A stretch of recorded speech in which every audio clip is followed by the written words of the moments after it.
Live from downtown Detroit, Local 4 News at 11 starts now.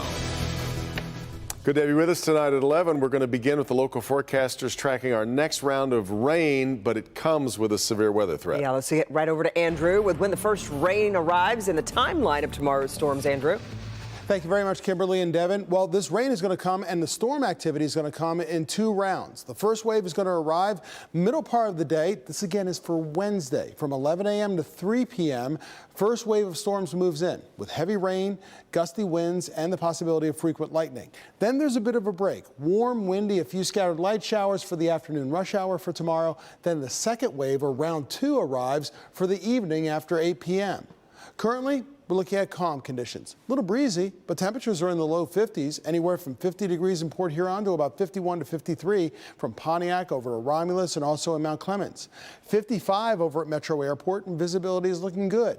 No rain falling as of yet. There are a few scattered showers that are possible overnight, but the main event, the heavier shower and thunderstorm activity, is out here, out toward Iowa, parts of Minnesota, stretching down into the Great Plains. Take a look at all the lightning that's associated with this. So this is certainly a threat once it gets closer. There's a possibility of seeing that much lightning around here as well. We'll talk more about this timeline once again and what you can expect in your 7-day forecast in minutes. All right, Andrew, and while you're sleeping, Brandon Rue will be tracking that severe weather threat. Updates on the forecast starting at 4:30 a.m. on Local 4 News today. Cranbrook schools hiring a nationally known investigator to look into claims of sexual misconduct at the boys' school. So those allegations are against a now deceased former faculty member from more than 60 years ago. Mara McDonald, live in Bloomfield Hills tonight. So Mara, this all started when an alumnus of the school called and made some accusations.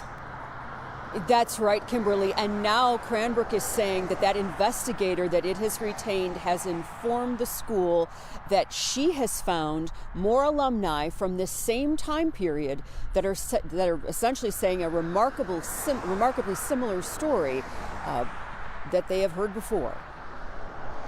An email to alumni of Cranbrook went out today alerting them to an investigation into the conduct of a now deceased faculty member at the boys' school from 1946 through 61. That faculty member has been accused of sexual misconduct with a male student, and that, quote, although the reported incident occurred more than 60 years ago and does not involve any current faculty, administrators, staff, or students, we take all disclosures of this kind very seriously, adding that an investigator had been retained to delve into the matter and discovered more alumni from that 1946-61 time period shared similar stories of sexual misconduct.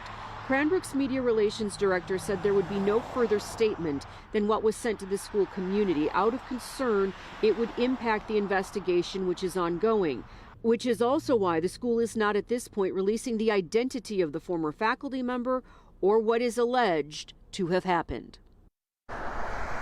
Back here live, also interesting to note that the school is not releasing the gender of this faculty member either. If you want to take a closer look at that email that Cranbrook sent out, all you have to do is head on over to clickondetroit.com. Kimberly, Devin, we're live in Bloomfield Hills tonight. Back to you. Mara, before you go, let's talk a little bit about the history of the school. During that time period, Cranbrook had separate boys and girls schools while the elementary school was co-ed. Is it clear whether this former faculty member was teaching at both or multiple campuses? You know, Kimberly, that is not clear. When I spoke to the communications director this afternoon, I tried to pin him down on precisely where this person was teaching. Was it strictly at the boys' school? The best that the school would say at this juncture is that this faculty member taught at the boys' school, but I can't rule out at this point that there was any crossover at Kingswood or even at Brookside. I think they are trying to be very careful that it doesn't taint this investigation and that they give out too many details, you know, to stir things up and create something that is not there. Sure. You know, they're keeping this very straight right now. I expect we're going to hear more, just not right now. Back to you. Okay. Mara, thanks. Devin. For a lot of us, it's hard to imagine downtown Royal Oak without the Main Art Theater. But that could soon be the reality if the building's owner gets what it wants. Tonight, the plan to tear down the iconic theater and replace it with a 5-story mixed-use development went before the city's planning commission.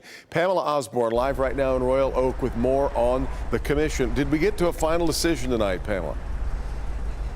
We certainly did. The board did vote on this matter, but unfortunately it wasn't what most people wanted to hear. There were 3 hours of mostly public comment in that meeting about what to do with this theater. Most people wanted to see it stick around. They wanted to see the Planning Commission preserve this space, but instead, a new mixed-use building is coming in place of it.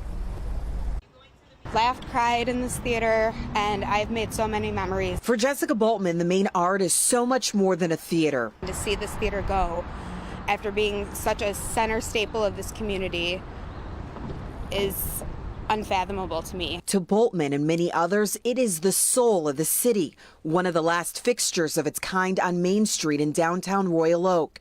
After 80 years of existence, the theater closed its doors during the pandemic. What happens next is the reason why people packed a city board meeting on Tuesday night. We were sick when we heard that they wanted to close the theater down, and we want to save it. Save the Main advocates can't stomach the thought of the building being torn down either, but it's what's been proposed by the building's owners, North Main Square LLC. The property at this northeast corner of 11 Mile and Main is a premier location in the community. In its place, they'd like to put a 71-foot mixed-use building featuring commercial, retail, and restaurant space, as well as living spaces, parking, and the old marquee sign. And not everyone who attended tonight's meeting was opposed to the plan. Some people really liked what the developers want to do with this facility or this building space here.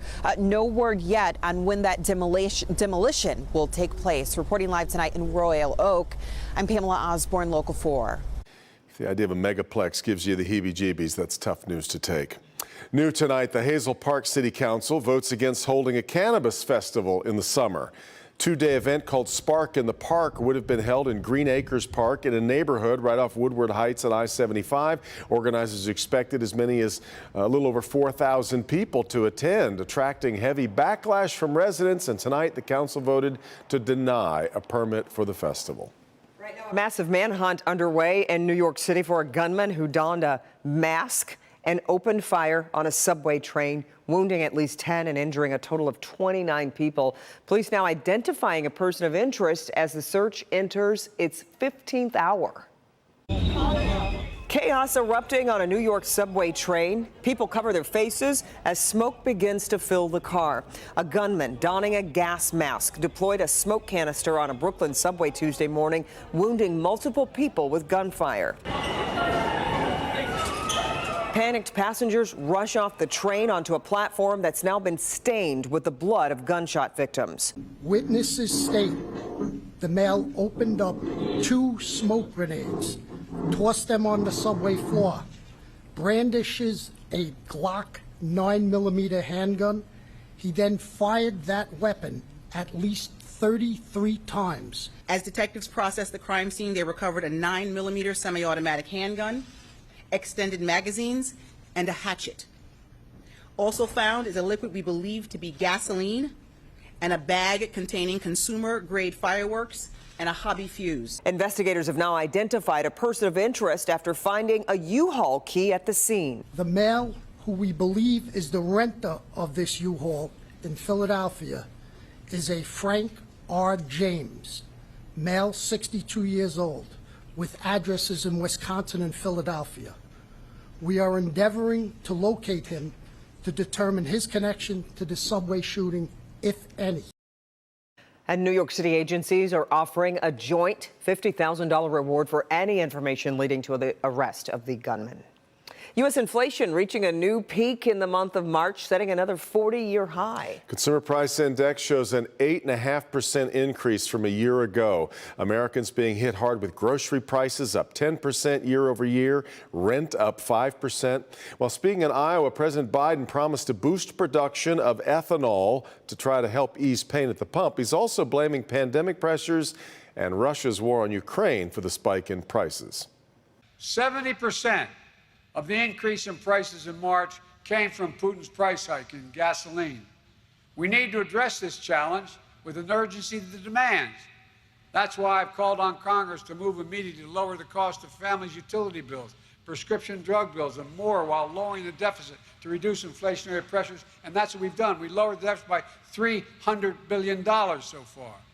Well, we want to know how inflation is impacting you. We've made it easy for our WDIV insiders to tell us about it. You'll find a link on the homepage with a form that goes right to us. If you're not an insider yet, signing up is free and really easy. Just click on the Join Insider button right at the top of the homepage of clickondetroit.com.